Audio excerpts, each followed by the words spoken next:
This is the reading for day 115 of the year 2022, April the 25th, 2022. I'm reading from the New Living Translation of the Chronological One-Year Reading Bible. Today's scripture is from the book of 2 Samuel and 1 Chronicles. 2 Samuel, chapter 8, verses 15 to 18. So David reigned over all Israel and did what was just and right for all his people. Joab, son of Zeruiah, was commander of the army. Jehoshaphat, son of Ahilud, was the royal historian. Zadok, son of Ahitub, and Ahimelech, son of Abiatar, were the priests. Sariah was the court secretary. Benaiah, son of Jehoiada, was the captain of the king's bodyguard. And David's sons served as priestly leaders. 1 Chronicles chapter 18, verses 14 to 17. So David reigned over all Israel and did what was just and right for all his people. Joab, son of Zeruiah, was commander of the army. Jehoshaphat, son of Ahilud, was the royal historian. Zadok, son of Ahitub, and Ahimelech, son of Abiatar, were the priests. Sariah was the court secretary. Benaiah, son of Jehoiada, was captain of the king's bodyguard, and David's sons served as the king's chief assistants. 1 Chronicles chapter 6, verses 16 to 30, heading, The Levite Clans. The sons of Levi were Gershon, Kohath, and Merari.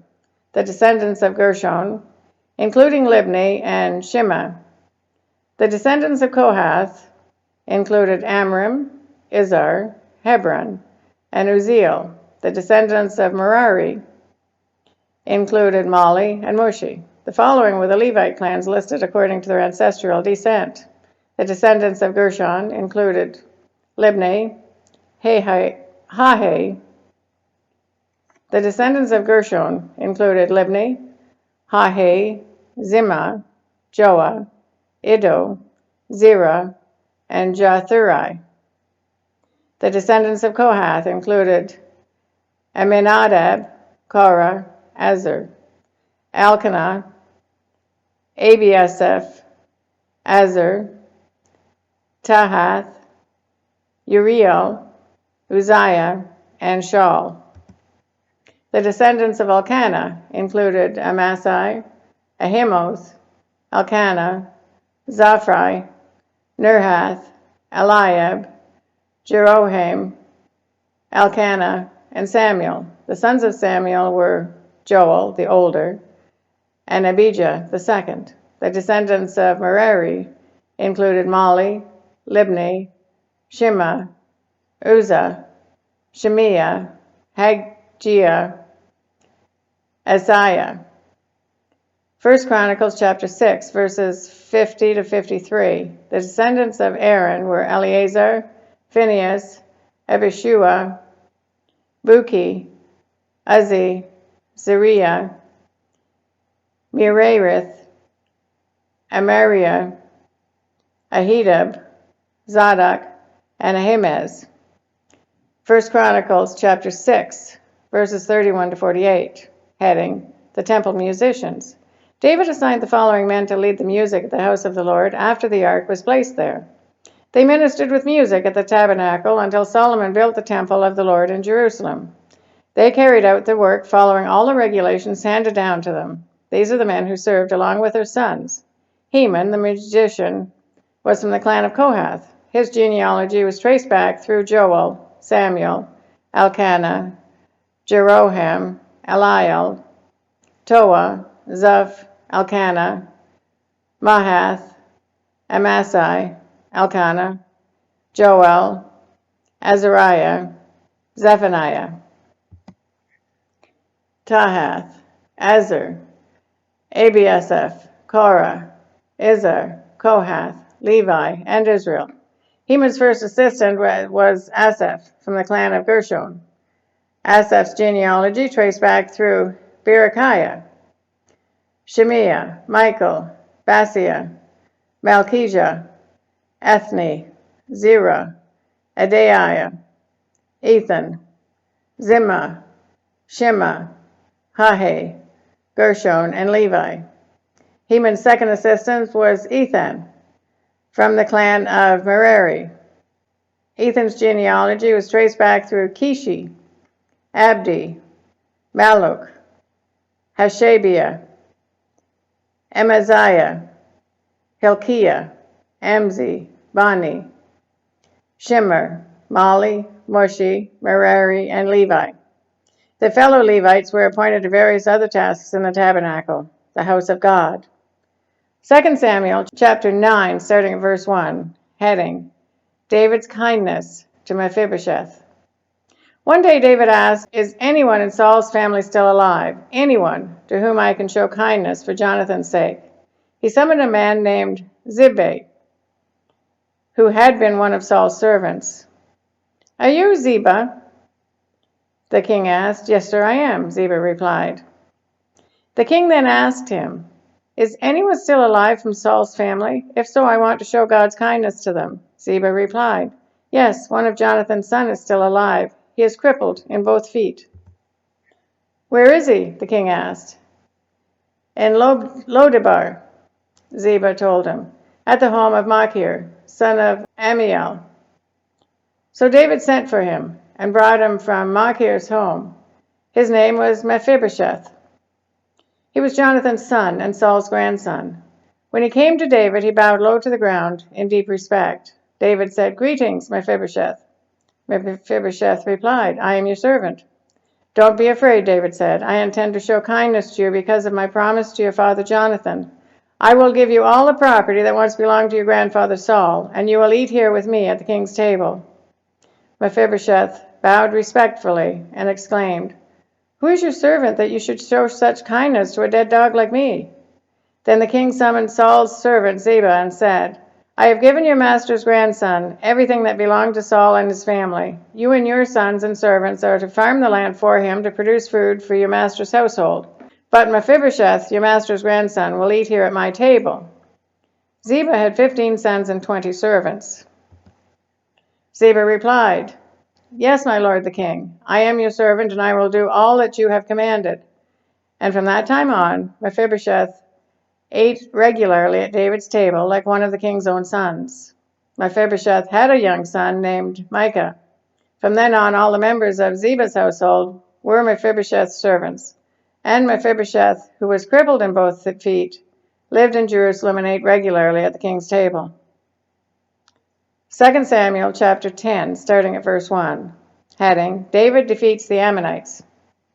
Sometime after this, King Nahash of the Ammonites died, and his son Hanan became king.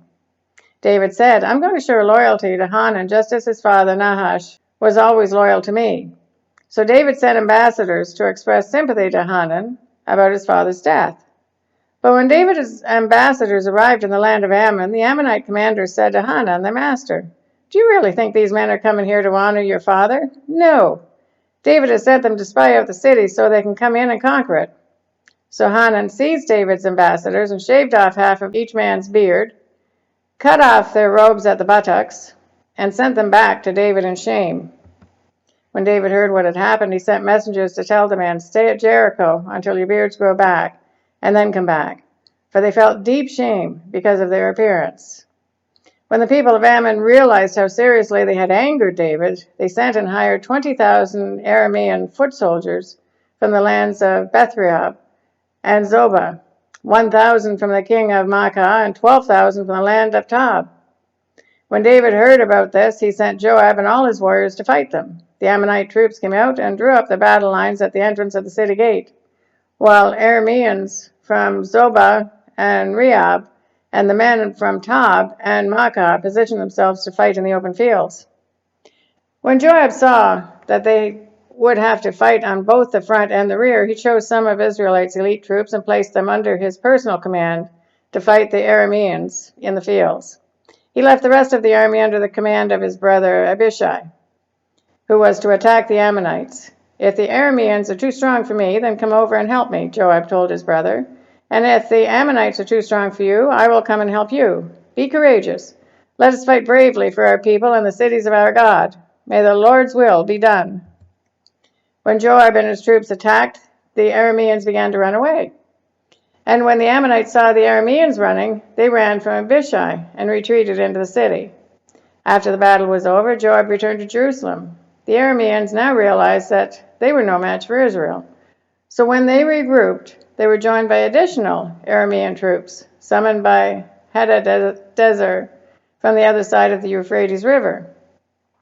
These troops arrived at Helam, under the command of Shobach, the commander of Hadadezer's forces.